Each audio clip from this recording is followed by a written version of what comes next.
This is my supper అండి. ఇదేంటి అంటే కంప్లీట్ అన్నీ డ్రై ఫ్రూట్స్, నట్స్, సీడ్స్ అన్నీ కూడా 12 అవర్స్ నానబెట్టి మార్నింగ్ నానబెట్టాము.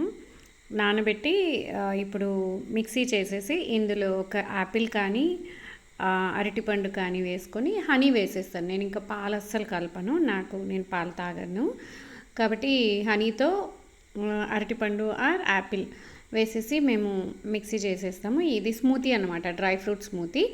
సో కంపల్సరీ నానబెట్టాలి. ఎందుకు అంటే మనకి essential nutrients like zinc, calcium, iron ఇవన్నీ కూడా చాలా బెటర్గా అబ్జర్వ్ అవుతాయి అన్నమాట మనకి. అండ్ ఆఫ్టర్ దట్ మనకి డ్రై ఫ్రూట్స్లో ఉండే ఫైటిక్ యాసిడ్ ఉంటుంది కదా, ఈ ఫైటిక్ యాసిడ్ మనకి ఇండైజెషన్ కాకుండా ఉండాలి అంటే మనం ఫైటిక్ యాసిడ్ని రిమూవ్ చేసుకోవాలి అంటే వాటర్ రిమూవ్ చేస్తుంది అనమాట మనం సోక్ చేయడం వల్ల. సో కంపల్సరీ నీళ్ళల్లో నానబెడితే ఫైటిక్ యాసిడ్ అనేది పోతుంది. అందుకోసం మనం నట్స్ని సోక్ చేసే తినాలి. సో బెస్ట్, అసలు ప్రోటీన్ రిచ్ ఫుడ్ అండి ఇది. కాబట్టి మనకి ఎస్పెషల్లీ వెజిటేరియన్స్కి అయితే ఖచ్చితంగా తీసుకోవాల్సిన డైట్ ఇది. ఓకేనండి, బాయ్ బాయ్.